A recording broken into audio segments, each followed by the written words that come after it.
Hey y'all, this is Phil from the future, coming to you straight off of my conversation with Jared.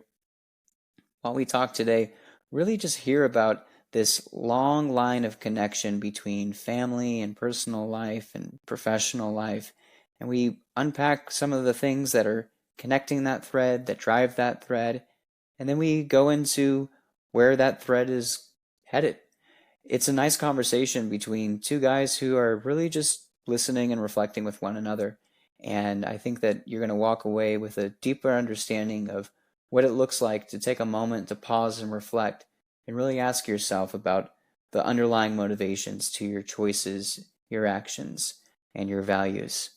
Sit back, relax, and get ready for another great episode of the Spiritual Fitness Grow Self podcast. What's like the number one thing that's occupying your mind these days? Yeah, family.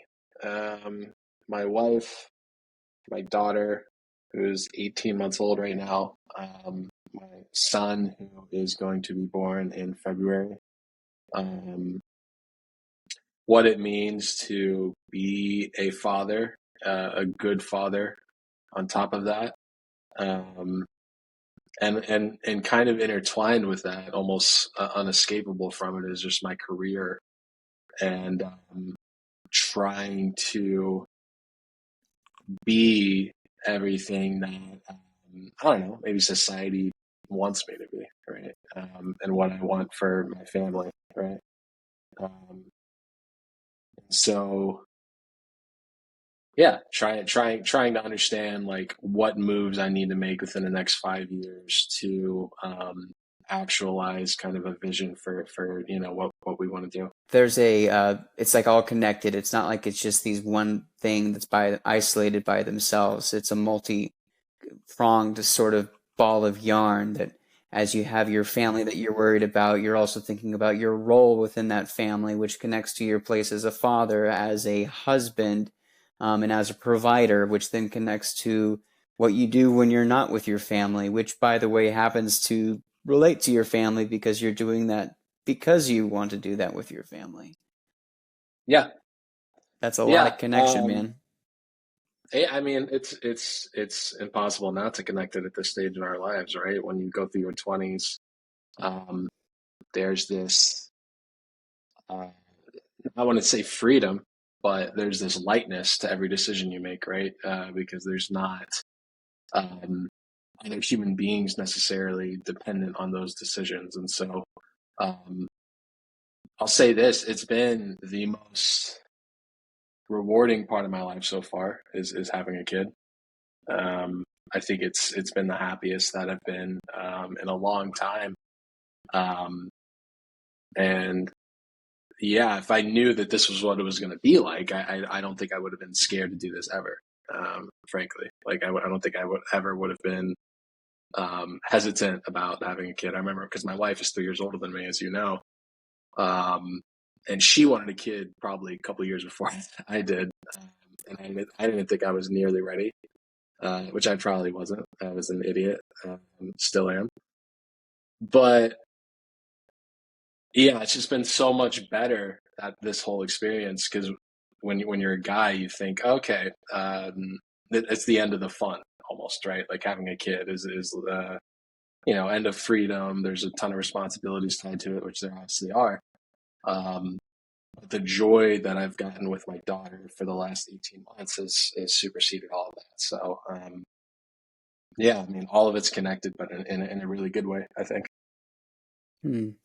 So thinking about that thread, that one thread that's in there, if you could use a term to describe what that key value is for you, that connects it all, that gets you out of bed, that pushes you to do the things that you don't want to do, even though to do it, what would that be for you? Things that pop in my head are like duty, responsibility, loyalty, Yeah, service. Which in that category of words, what kind of clicks with you? just trying to think of a cooler word than those. I think duty in a way, but when I think of duty, I think of I don't know. Maybe you're different because you're military, but when I think of duty, I think of something that I'm almost forced to do. Um, And while I am forced to do certain things in my life because I have a family now, it doesn't necessarily feel that way. It doesn't feel that negative to me.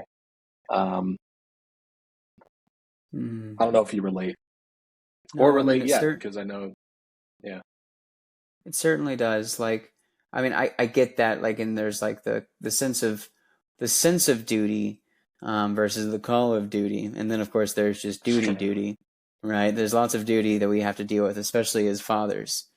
Um, uh huh, that shift of I get to do this versus I have to do that, and you use the language of like I'm forced to do these things, which like in actuality, like we're not ever truly forced to do anything. Everything is always a choice, even though we might feel compelled to do so. Um, and so I think that's where duty comes from, is when we feel compelled, like there isn't another choice to do. But like that's the reason why the yeah, fireman runs into the fire, because of that sense of duty. Like it just pushes them from behind, regardless of their emotional state. yeah. I would agree with that. Hmm. So then for you, what would be, where do you think that sense comes from? Like, how is that instilled within you, or where do you find inspiration for that? I think, growing up, I never wanted to be a loser, right? I never wanted to be, because some of my interests led me to, I think, be side by side and really good friends with people that maybe weren't going very far in life. And that may be judgmental of me to say. Um, but How about not going the really same like, places that you wanted to go? yeah, like you, for example. No, I'm kidding. But I grew up skateboarding, right? Which I still really like skateboarding. I obviously don't do it anymore. But I was really, really into it in my like middle school and teenage years, and I was hanging out with, multiple people that are in jail right now, that are, doing things that were way beyond, anything that I would have done in those years, and obviously now. And so I think being adjacent to that, I kind of, I, I kind of was worried that because I was grouped with some of these people that I was going to turn out like that. And I think that's especially in the past, I'd say 7 years since we got out of college. And after the first couple of years where I was just kind of a shithead outside of college, is pushed me to get my act together from a professional standpoint, from a familial standpoint. Right, I married when I was 26. Um, and now that I'm at the kid stage of my life, I feel more compelled, right, to do what's right for my daughter and my son that's coming, than ever before. And it doesn't feel, to me, it doesn't feel, in the best, in the least, like I'm being forced to, even though I've said something similar to that before. Hmm. Um, Yeah, what you're describing, like from what I'm hearing, Jared, is like you're growing in your sense of it's known as like your integration of self, or I've talked about this in other episodes. It's like domain dependence, which is the term yeah, basically describing, yeah, like you do one thing in one area, but you don't do it somewhere else. yeah, And so, like that role of like fatherhood, you're able to do that at work and everything, and you have that within you. But then you're cueing it into your personal life as well, which is then what's allowed you to experience this growth over these last 7 years. What would be other ways in which you think that's contributed to this growth that you've had? It's okay if it's not, just I curious. do not know. Yeah, I do not know. Yeah, I couldn't really tell you like another area. I think there's been moments in my career where, and I don't know if you really meant this about work or not, like you said, and like I said, everything's kind of connected. But there's been moments in my career where I feel like I'm growing, and then there's been moments where I feel stagnant. And Hmm. um, I think those moments where I feel stagnant, um, scare me, a lot, right? Because it feels like I'm not pushing or working towards everything or anything. And it usually happens where like I'll go through like a year or two of growth. Like I'm in a season of growth right now with my career, which I'm excited about. And it's coming off the heels of about a year and a half of stagnancy that really bummed me out for a long time. Um, and so I think it's funny to feel like you're really working towards something and you're pushing towards something, and then knowing that in a year or two, it's probably not going to feel like that. It's probably going to go back down to a stagnancy period, at least sometime in the future, right? And I Mhm. saw I think that's kind of helped me get to where I am in my career right now, which is I think a positive space for me and my family going forward. I think that's a real relatable thing that anyone here who's like in the professional world can connect with. That idea of there being seasons with our career growth, things of growing and of stagnancy. And when you talk about you use the F word again, that's twice now in a short amount of time, which is telling about how uh, this sense of fear is a great motivator and has sort of Yeah. inspired some change. Hmm. The fear of ending up like the deadbeat friends, or the fear of at least having a winding up in a place that is different than the expectations that you have, and then also this fear that you're describing in your own job life, of it not providing the meaning and purpose that you're hoping for. Yeah. I didn't realize I was so motivated by negative things, but I guess here we are. Just connecting everything back to not wanting to be a loser or a deadbeat dad in some type of way. Yeah. I mean, that's part of maybe, that's just core Jared, or it's part of our, maybe where do you think that fear might have originally come from? I don't know. Yeah. Um, Probably something to do in my childhood. Yeah. I Hmm. couldn't really speculate too much on it. I was an only child growing up. I don't know if that has anything to do with, you know, kind of what I'm driven by. I did have lonely experiences as an only child at times, uh, although I did have lots of friends around in school and in the neighborhood that I grew up with. In. But yeah, it's speculation at this point. I'm not too good at psychologizing myself. Well, it'll save you a lot of pain and suffering, because the looking internal is only good for brief moments and is not something to be done on a regular or submersive deep dive basis if there's truly no reason to do it.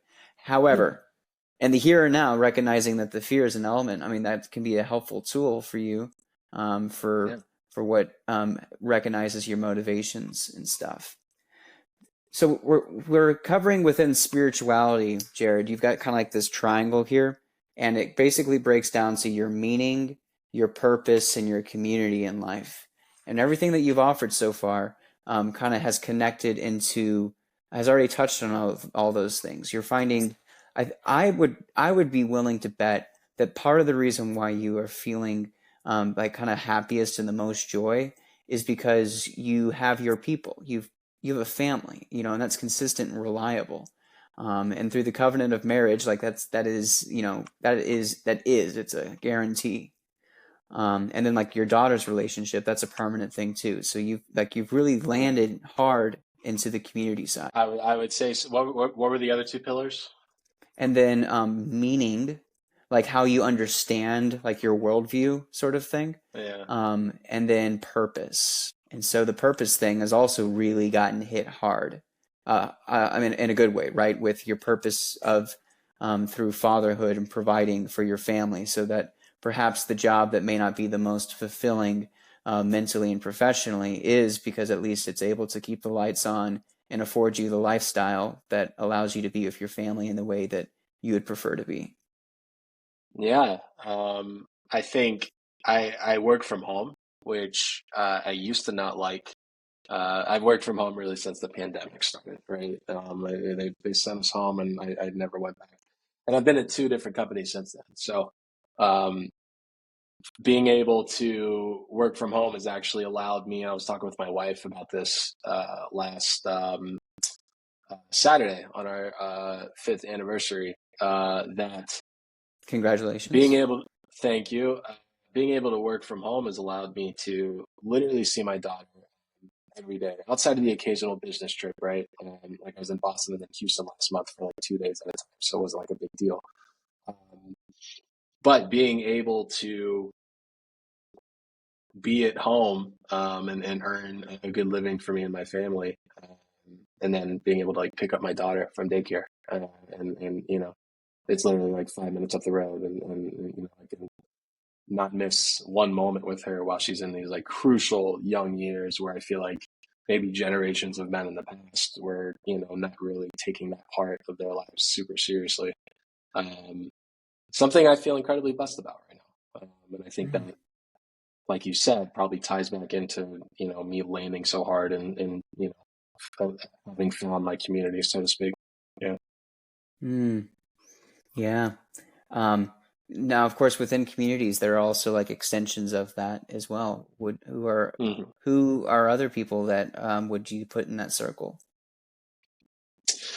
Um, Good question. I mean, there's people around Fort Worth that I see a lot. And there's people that I also really keep up with. Maybe I don't see them face to face, but uh, my high school friends, actually, I still talk with almost every day, which I think is a similar experience to you, right? And I know you were very Hmm. close with your high school friends, almost in a weird way. Just kidding.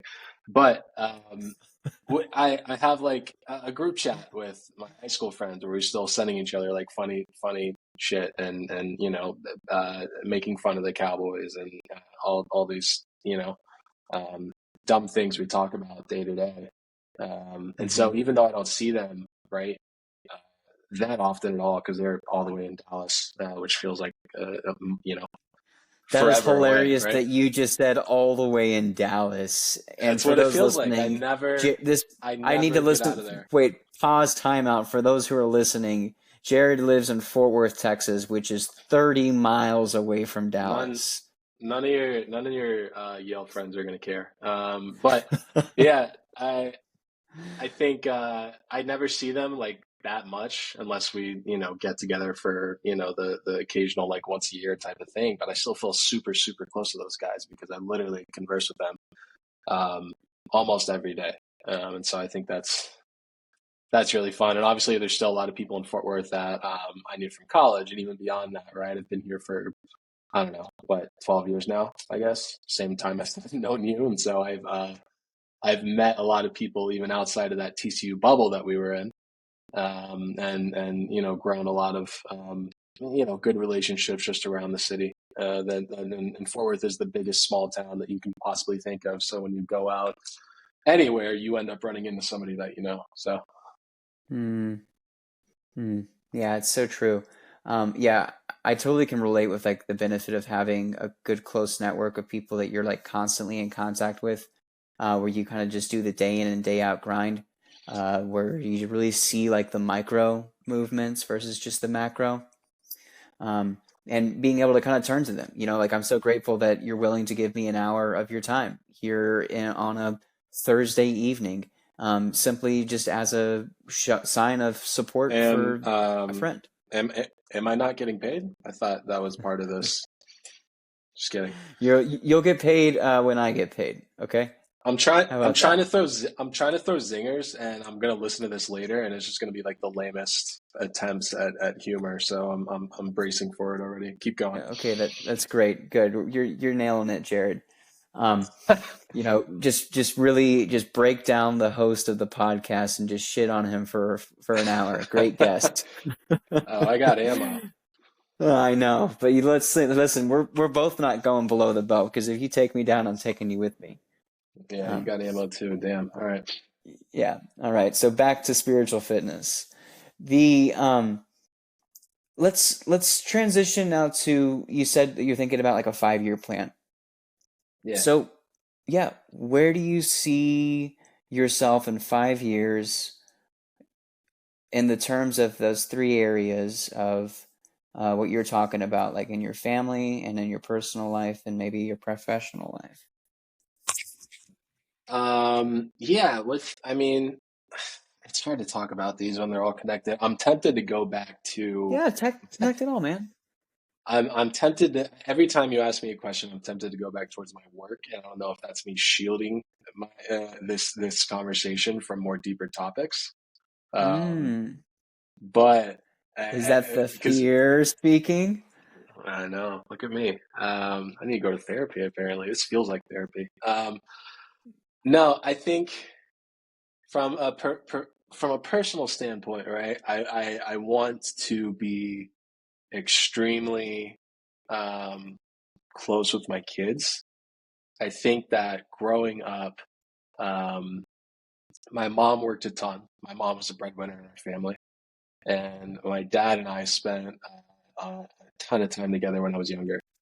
And as I got older into um, my, middle school and high school years, me and my dad really started butting heads a lot. And part of that was just because I was a stubborn asshole at that age. Um, but other parts of that were that, he had a temper, I had a temper. And I think we really kind of went at it, especially when it came to like sports and like me playing Mm. sports and, him wanting me to perform a certain way and me putting expectations on myself. And I say all that to say, I think we all have certain baggage that we have with our parents that we don't want to repeat with our children. And so I want to be really close to my kids in 5 years, which is much easier when they're younger, right? And so I'm not necessarily worried about that not happening. But I want to be close with them in the sense that I don't see that souring as we get older, and as they get older. And you can never control that completely, but I'm already kind of taking my own baggage and like trying to find like landmines that I could do differently or like kind of reorient so it doesn't you know blow up in my face down the line. And so I think that's priority number one. I would love to get involved with the church, frankly, right? Because Mm. I've never been super religious. I think you know that. My parents were never church going people, really. My wife is more religious than I am, but I've tried over the past few years, especially since my daughter was born, to become more of the religious lead in our house because I know that's something that she really craves. And I think we've gone to a couple different churches, but we haven't sat down. We haven't committed, and so I think that would be a big part of like a personal growth of mine if we were able to make that more of a center of our household and make that more of like a weekly activity of being able to go to a church and build a community that way. I see a lot of value. Mm. I'm hearing you say that one of the changes you want to make is to be part of a faith community because you've been having these ongoing conversations and are wondering about the what that might look like, the right fit for you guys. Um, you said at the very end that you see the value in that. What values or what benefits do you anticipate from I church think or faith community membership? I think a lot of it is community based. I Hmm. think it's a really good way of becoming close to people in our adult lives, which is increasingly harder and harder to do. Um, and I also think, um, I don't know, and this is just me being frank. I don't know if I'm ever going to be the most devout Christian in the world. I would, part of me maybe wants to gear towards that, but I think that placing my family in a church with community members that we trust and are able to get close to will be beneficial for not only my kids but like my marriage too, right? I think that would be something that would potentially bring me and my wife closer together. Not that we're not close now, but I'm just always like I said earlier, looking out for landmines. Yeah. Yeah. Jared, you really hit the what do you call like the jackpot in terms of what you're already onto.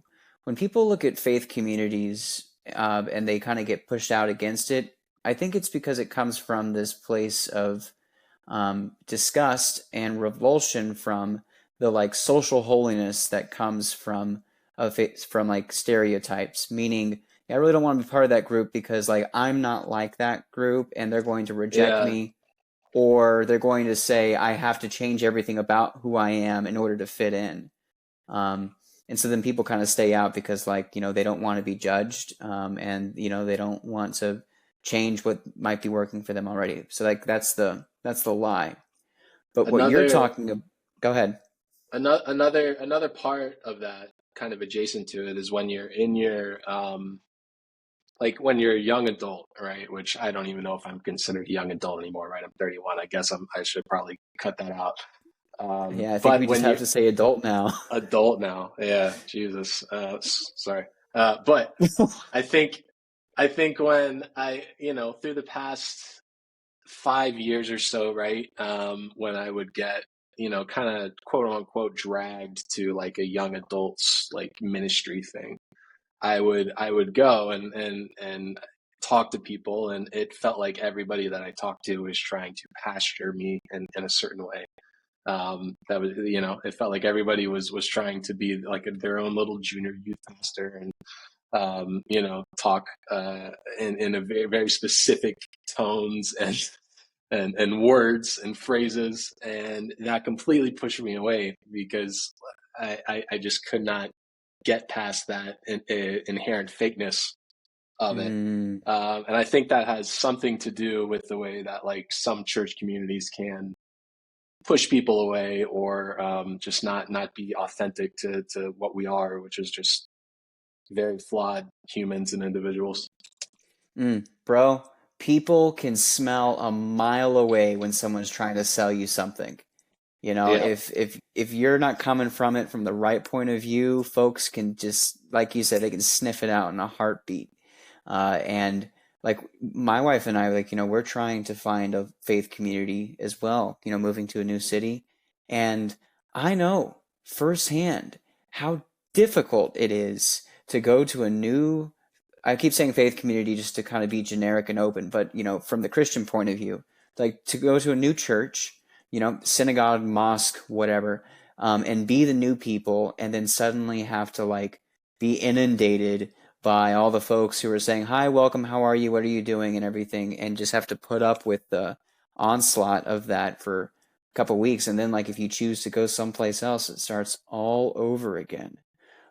It's not a very fun experience, and I really wish, if I had one thing to change, that faith communities would stop coming across as like the desperate, um, like the desperate chick at the dance who's like, finally getting someone out to like ask them to dance. It's like, yo, like calm down.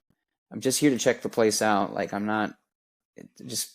Can you like leave me alone? Like kind of our Yeah. personal reaction. Give us some space and just like let us check this place out without having to sign anything. Yeah. I would Hmm. agree. Hmm. So with that, that's kind of like some of the negative sides of that. But you were saying before that what I really wanted to like highlight is that the benefit is like once you get into the faith community, is that it's actually the opposite, which is if you find the right faith community, you can really kind of be yourself. Um, and you're around people who you can be comfortable with, where you can sort of let your guard down because you can know that despite the diversity of who you are, background, socioeconomic, professional, political, whatever, there's at least a core Mm. line of beliefs that you can like connect down to. And then that can lead to a lot of trust where you don't have to be talking about, your theological beliefs and Bible and sacred texts and everything. You can have these people around your life and like let them be around your kid and at least trust that things are going to be okay. And you can't find that really in any other organization. No, around the pandemic, 2019, before, we were part of a small church here in Fort Worth that we went to, um, fairly regularly, right? If not every Sunday, like we would, maybe miss every third Sunday or something when we were really, really busy.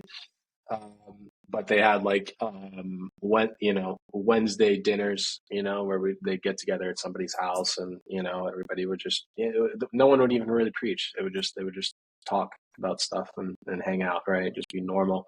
And we enjoyed that a lot. I think since the pandemic started, we, kind of, I think through probably laziness and maybe just apathy, we kind of stopped being ingrained with that community. But I think that's kind of what opened my eyes to the fact that a community of,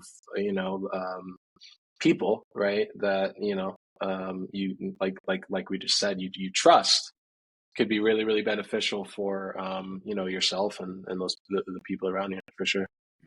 Hmm. Other benefits of those groups are like accountability, where you can, Yeah, kind of open up and have people walk with you in your own journey. Not to mention, like, you're talking about wanting to grow personally. You can, there's also this opportunity of finding people who, with that accountability comes discipline and motivation and inspiration. That's those are some of the big things. Okay, so you really like landed on a big part of spiritual fitness, which is going to finding a spiritual fitness center. That's you get fitness center, gym, you see what I'm doing right oh there? yeah, Oh yeah, right, great, great. and I kind of take like the Planet Fitness approach, which is like, this is like a no judgment zone and everything. Um, yeah. But then there's also like the private practices of spiritual fitness, the things about like what you can do on your own. Have you had any wonderings or exploration about that? Absolutely zero, if I'm being honest with you. That's great. And that's part of me saying, like, wondering if I'll ever be incredibly devout in my faith, right? Okay, so that's what I want to Um, hear more about. What do you mean by that? What does a devout Christian look like to you, and why do you say that you don't think you'll be that? yeah, that's a good question. I think it's Because I we might think have it's different just somebody definitions that's of what devout looks so. like.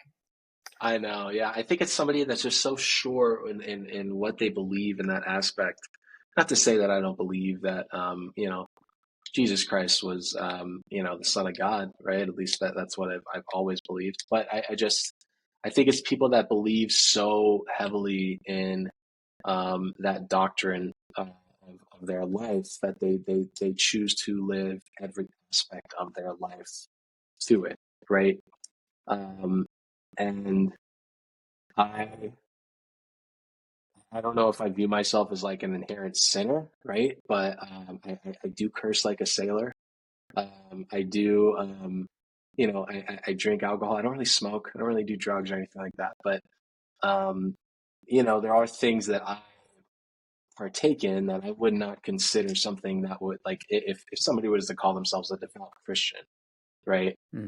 I don't know if some of my activities that I do, or some of like the content that I watch from like even like a movie standpoint, right? Which I'm very, very into.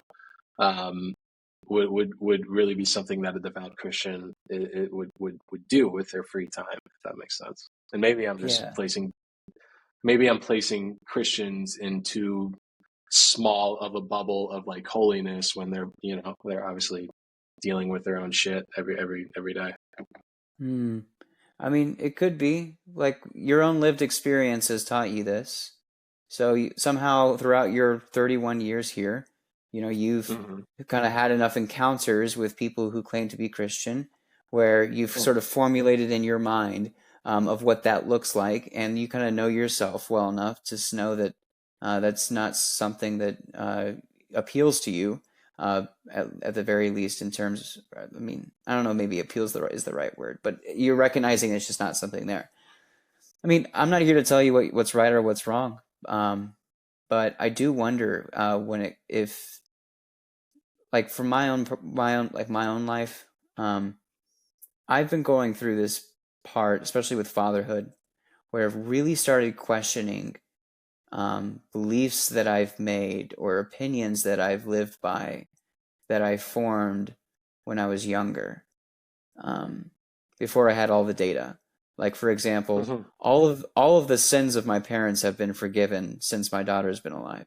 And every time that like my daughter does something that reminds me of my childhood, immediately another thing that I used to be mad at my dad about one time that he did and said this. I'm like, oh, yeah, no wonder he did and said that because I was probably acting like a shit and he was tired and cranky and working 40 hours a week and dealing with three kids and he's divorced and he's paying child support and he's trying to cook dinner and and so like a lot of forgiveness towards my parents. Um, but other things too about like my own opinion and like my own lifestyle choices and stuff. So with all that, I wonder if if you desired to do some of that journeying about where this idea of what a devout Christian looks like, and maybe within your own faith community, if you found someone you trusted enough to have that conversation and find out what they might have to say, because it could lead to a newer, with new data to then form a more informed idea. Yeah, I think you're right. And I think that's probably what attracted me to that one church we were going to for a little bit there, is that everybody um, wasn't in this very defined box, right? I think everybody had their own shit that they were dealing with and are continuing to deal with, and aren't necessarily preaching at me at too hard of an angle. So Hmm. yeah, I agree.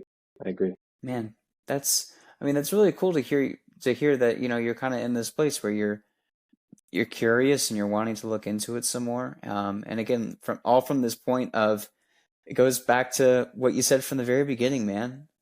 Back to the fatherhood, back to the husband, back to Jared the person.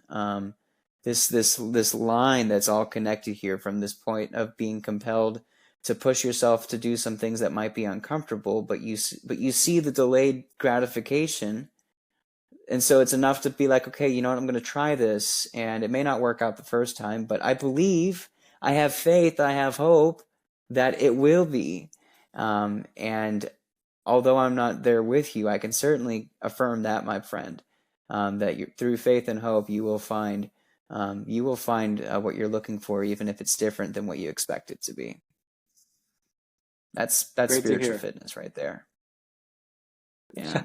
And just kidding. And yeah, Yeah. boom. Yeah, in my work as a chaplain, these are the conversations that I have on a regular basis with people and starting off and just working with them Yeah.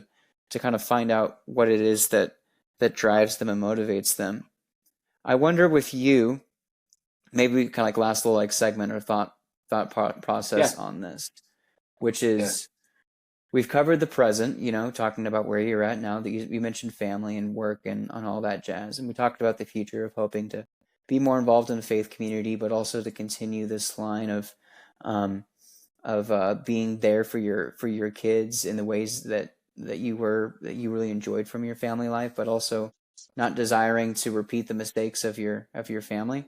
So, if there was anything else, let's go to the past. What would you Mm. tell yourself at 21, 22, 23? What kind of advice would you give to the like right about it out of college person um, to maybe do some of that retroactively, some of that improvement case? Yeah, I think about two kind of threads when you ask that question. I think about kind of like my who I was as like a person from a personal standpoint at that age. And I think I was someone who didn't know anything really about myself.